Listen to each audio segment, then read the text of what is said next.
A página é 660. Pastor.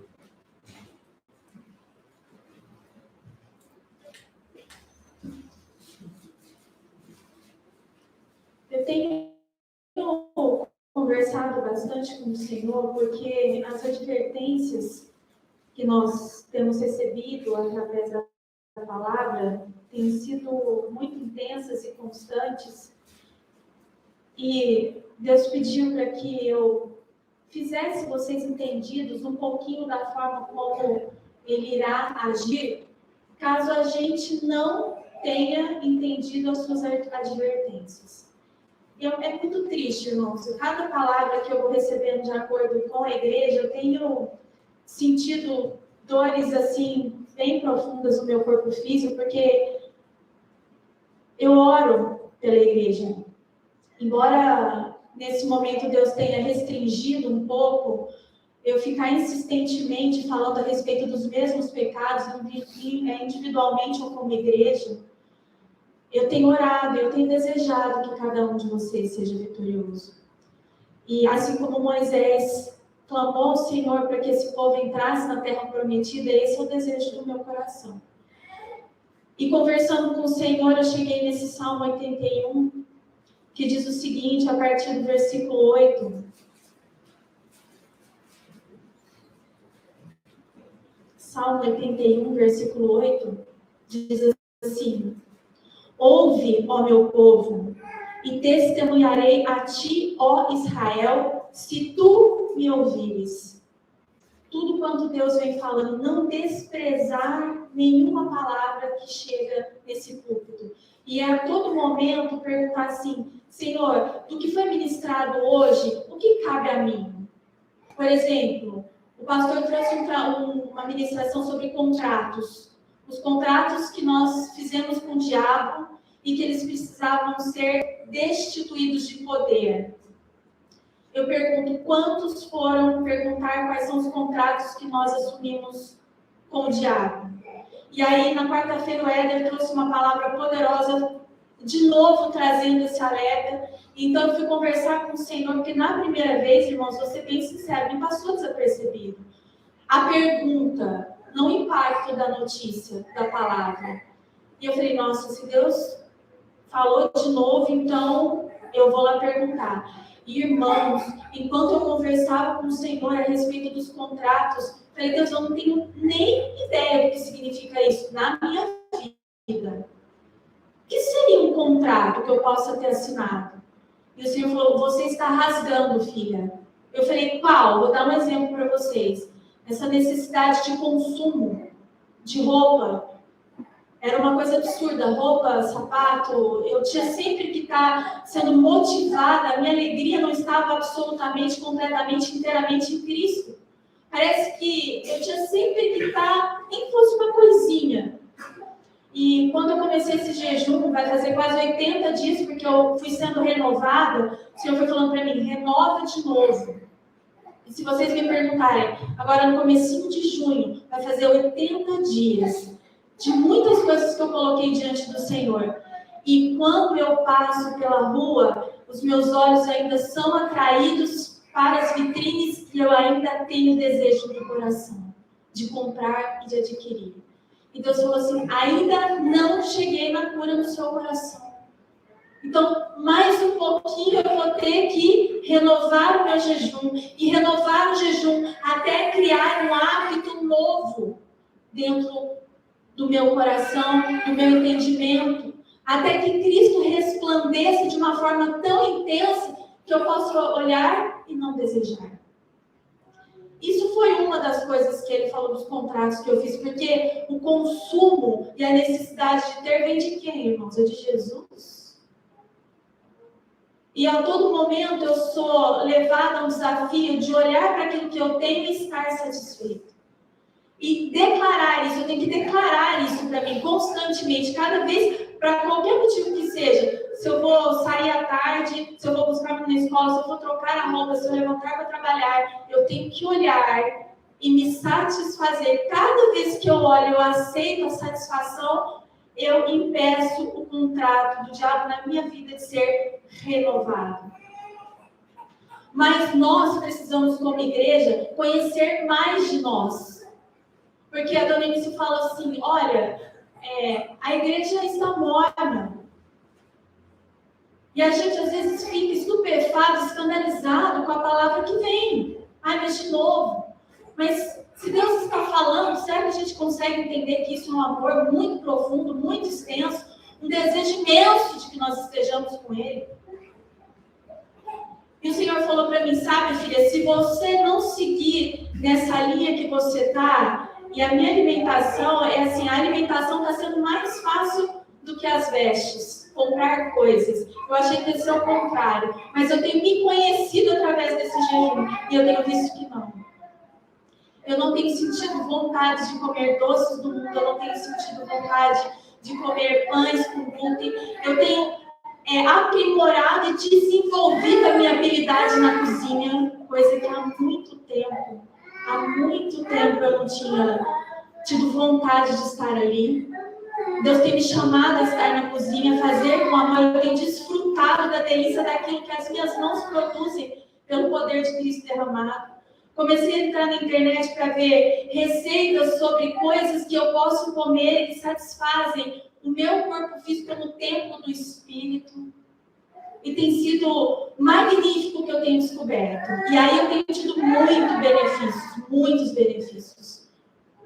E por isso que Deus, nesse momento, nos chama, quando fala amor, você precisa pelo menos entender amor, porque muitas pessoas nem consideram hipócrita.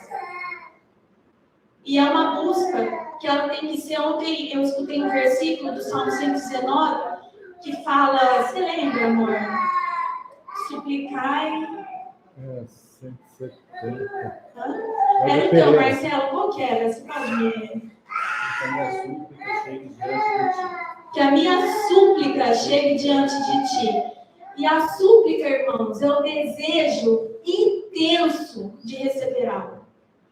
E essa semana eu ministrei muito isso na vida do meu esposo, porque eu me lembrei daquela mulher que desejava que a causa dela fosse julgada. Na Bíblia não fala qual era a causa, mas o juiz daquela causa era iníquo. Aquele homem, aquele juiz não temia a Deus e nem aos homens. Mas o desejo e a ousadia, eu não quero nem saber se ele é de Deus, se ele é do diabo, o juiz. Eu quero que ele julgue. E ele entendeu que por importunar e por perseverar, uma palavra que está muito em alta, a resiliência de pedir, isso é suplicar, fez com que aquele homem julgasse a causa dela. E Deus, na sequência dessa parábola que Jesus conta, diz: quanto mais eu não daria a vós algo que é do meu interesse, ou seja, tirar vocês da mornidão, fazer com que vocês rasguem os contratos com o diabo. Mas se isso não está acontecendo, será que porque não há uma súplica verdadeira? Porque, irmãos, eu vou dizer para vocês de todo o meu coração, a igreja não saiu do lugar. Os que estão afastados não saíram, irmãos. Não saíram. Porque se houvessem saído, se as súplicas que tivessem sido alçadas a Deus tivessem sido verdadeiras na sua intenção, essa causa já deveria ter sido julgada. Meu pai deu um testemunho que eu fiquei que, para mim, irmãos, foi uma coisa, eu medito no testemunho dele, dia e noite. Ele disse assim: eu ia caminhar todos os dias pedindo arrependimento e desejando a cura. Ele falou: isso foi mais de um ano. Porque eu sempre falei para Deus: Deus, meu pai bebeu a vida inteira, fumou a vida inteira, está com 80 anos. Foi fazer uma cirurgia agora há pouco do intestino, que tinha pólipos, não era câncer, pólipos enormes. Os médicos decidiram operá-lo porque acharam estranho, porque é incomum pólipo vira câncer, eram gigantes. E eu pensava assim comigo, foi fazer um exame do pulmão, não tinha resquícios de uma pessoa que fumou mais de 50 anos. Quanto tempo passou pedindo a respeito da mesma coisa porque tinha consciência? Falando assim, que o ar que eu respiro seja cura para o meu corpo. Todo dia isso é consciência. Não é pedir hoje, aí amanhã pede, semana que vem pede de novo. Vocês não vão receber dessa forma. É a consciência junto com o desejo de ser curado. Eu determinei, Deus, eu quero ser curado. Essa semana eu passava nas vitrines, eu olhava e falava, Deus do céu, eu ainda estou imperfeitíssima. Se o Senhor me soltar, se eu acabar o jejum, eu vou comprar. É consciência e desejo. Consciência e desejo. Consciência e desejo. Até alcançar. Porque caso isso não ocorra, vamos continuar lendo aí o versículo 9. Vou ler o 8 de novo para voltar. Ouve, ó meu povo, e testemunharei a ti, ó Israel, se tu me ouvires. Não haverá Deus estranho em ti, nem tu adorarás nenhum Deus estranho. Eu sou o Senhor teu Deus, que te trouxe da terra do Egito. Deus nos tirou da terra da servidão, nos mostrou o melhor caminho. Hoje eu acordei com uma gratidão no coração por ter um sábado.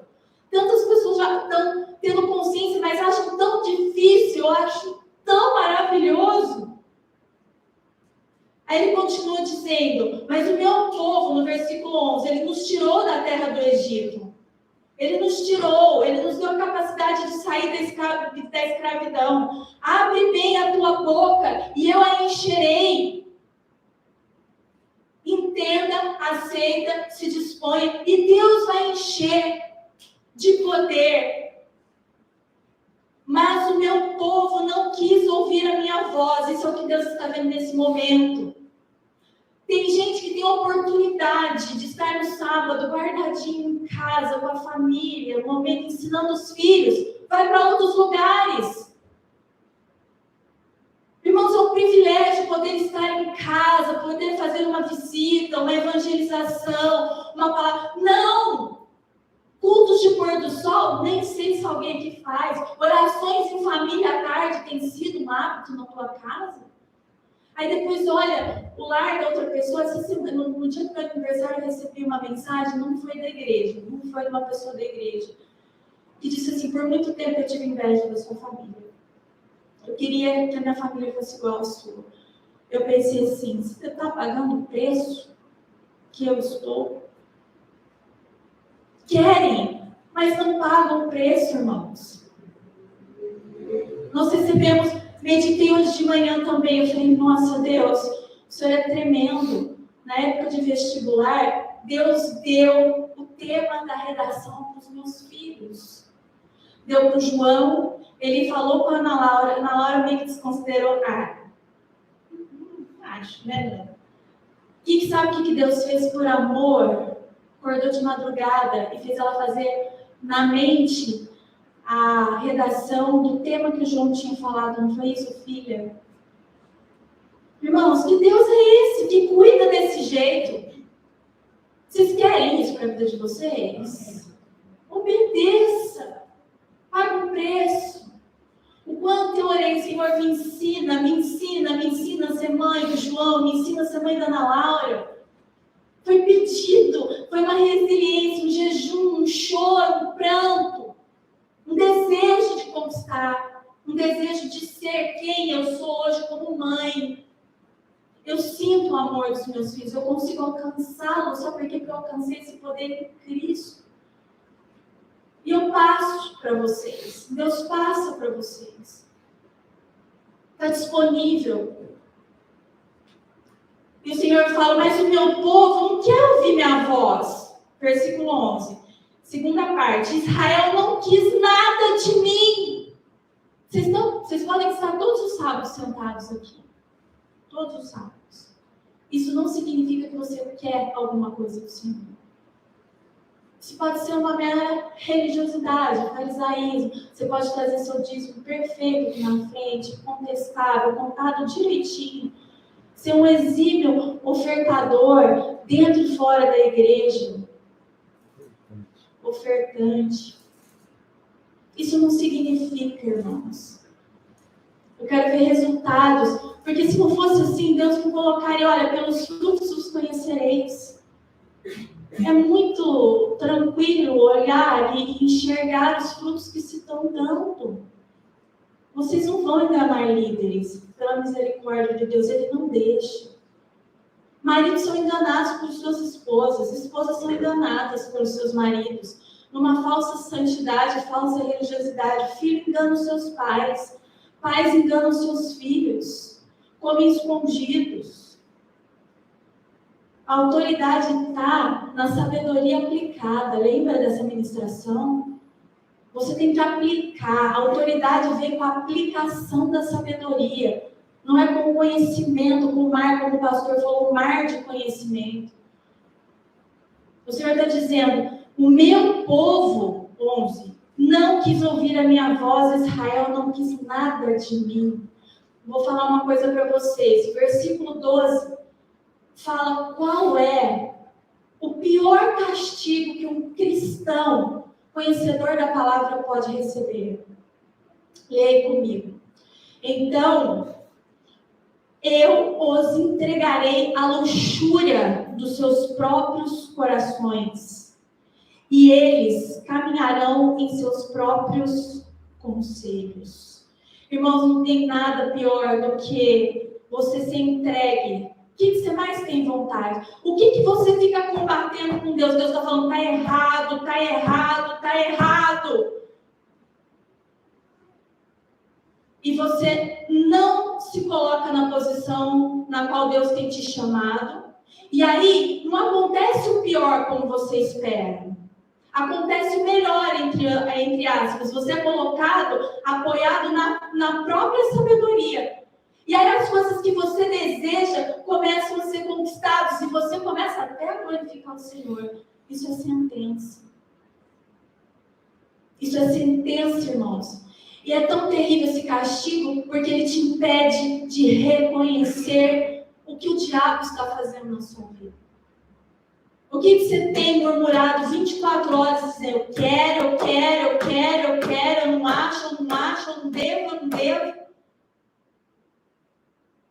Vai chegar um ponto, isso tudo está sendo registrado nos livros celestiais. Se vocês acham que vocês não estão sendo entregues nas mãos de Satanás para ver se há arrependimento, isso é um engano dele na mente de vocês. Eu estou vendo. Tem pessoas que nem postam nada, mulheres, vou especificar, no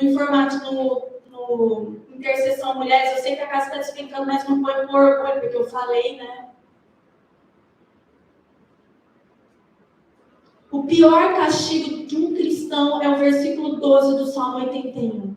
Eu os entregarei à luxúria dos seus próprios corações, sentimentos, desejo, entendimento, mar de conhecimento, apoiado no seu próprio entendimento. E eles caminharão em seus próprios conselhos. Se meu povo tivesse me ouvido, Israel tivesse andado em meus caminhos, eu logo teria subjugado seus inimigos. Eu mesmo, Deus, teria aniquilado os seus inimigos. Eu mesmo, Deus, teria rasgado o contrato que vocês fizeram com o diabo por amor a vocês, porque vocês, pela escolha de vocês, me deram autoridade para fazer. Como? Através de jejum e oração. E subjugar a carne. E virado a minha mão contra os seus adversários. Não virado a mão de Deus contra nós pela desobediência, mas contra aqueles que vêm contra nós. Os que odeiam o Senhor.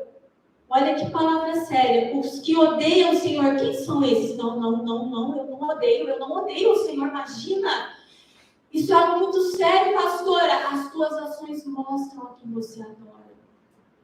Apocalipse, versículo, as 3 mensagens angélicas, Apocalipse 14, 7, 8 e 9, é 2 formas de adoração. O versículo 7 diz, aquele que adorar a Deus, não é isso? Aquele que teme, aquele que adora a Deus. Qual é esse Deus? Aí há uma identificação desse Deus. Aquele que fez o céu, o mar e as fontes das águas. E depois no 9 fala também, aquele que adorar quem? É uma questão de adoração. Então, se eu entendo que o Deus que eu sirvo é o Deus que fez todas as coisas e descansou, porque Ele é o Criador, Ele descansou no 7º dia. Se eu adoro no sábado e obedeço, então eu estou dizendo para Deus que eu amo a Deus. Se eu faço tudo contra, eu posso vir no sábado, mas eu não estou disponível para aquilo que Deus quer que eu faça no sábado, não adianta você dizer para mim que você não o odeia. Porque as tuas ações mostram a quem você adora. E é isso que ele está falando aqui, ó. Os que odeiam o Senhor deveriam ter se submetido a Ele. Senhor, se você se reconhece como alguém que odeia a Deus porque você não está em sujeição a Ele, então você não tem condição de resistir ao diabo para que ele fuja de você. Primeira coisa é dizer algo bem duro para Deus. Deus, hoje eu reconheci que eu te odeio.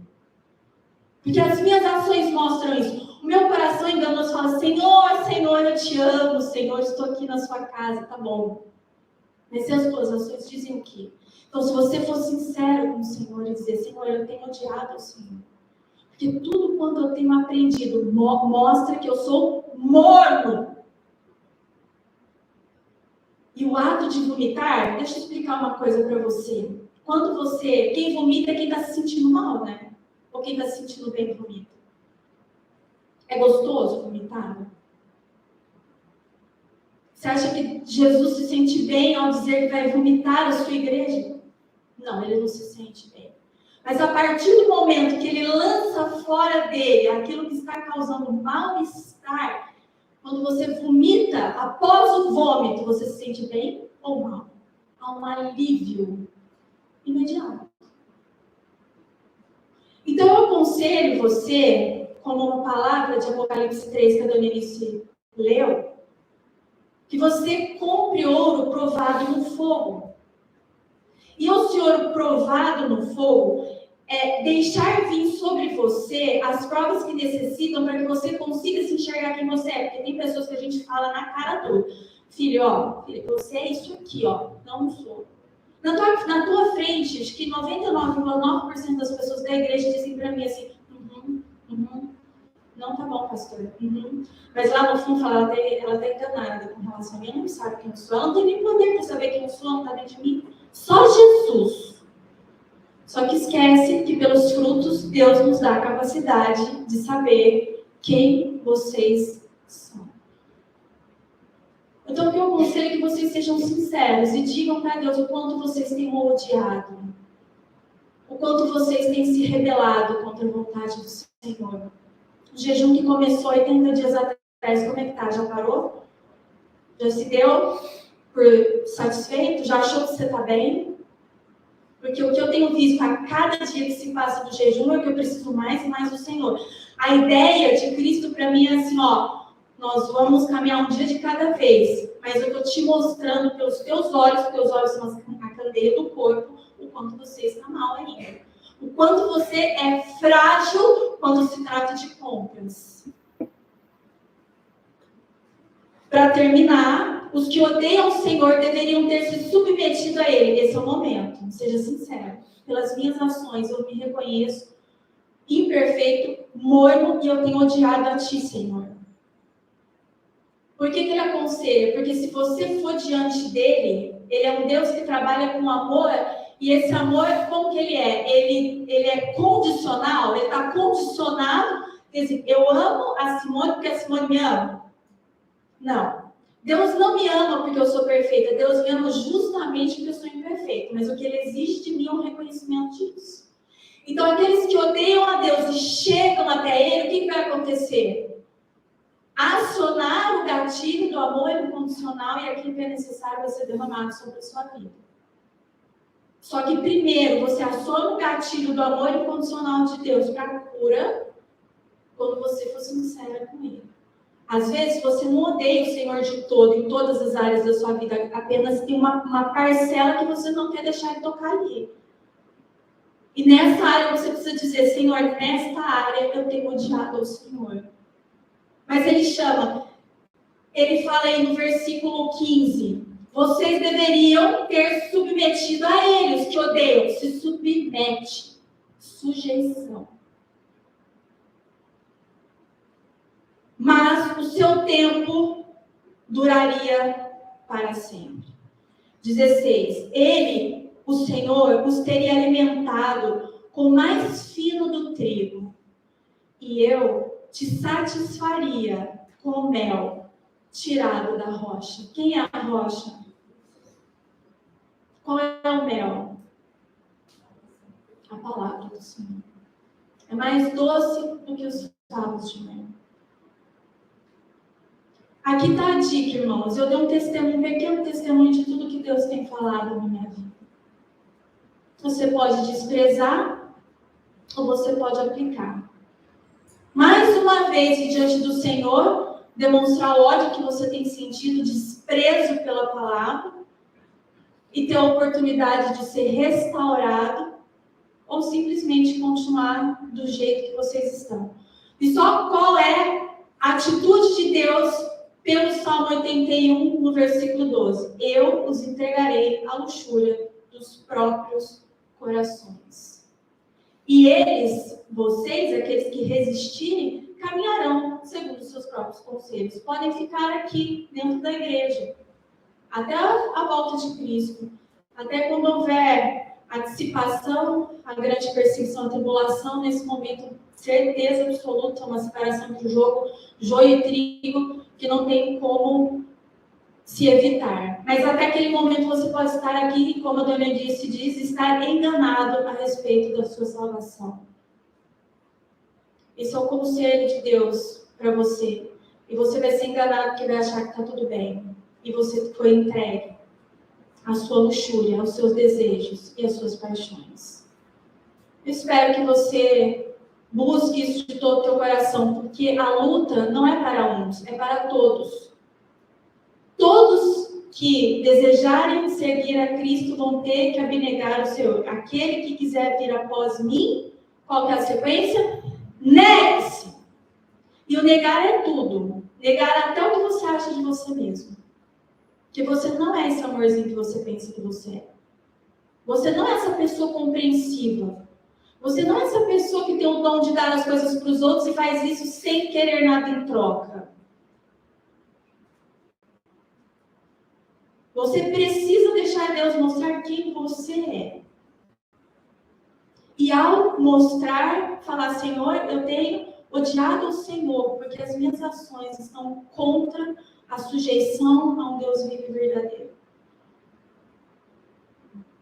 E eu tenho certeza, irmãos, eu tenho certeza, porque é algo que Deus espera que nós façamos. Se a oração ela é legítima, ela é verdadeira, não tem como você não receber esse poder. Se a igreja não está caminhando, não está recebendo poder. E por que não está recebendo poder? Porque não é verdade as orações que temos apresentadas. O jejum que temos apresentados, os sacrifícios que temos apresentados não são verdadeiros. Até na hora de fazer jejum, oferecemos sacrifícios falsos a Deus. Aquilo que é fácil, aquilo que é cômodo, aquilo que é agradável.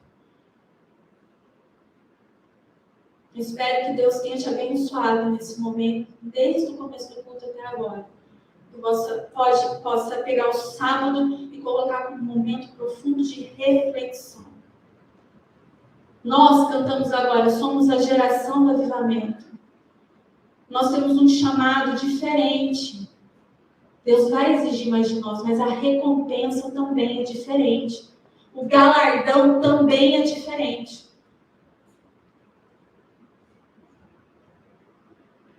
Que Deus te abençoe nesse momento. Em nome de Jesus. Carlinhos.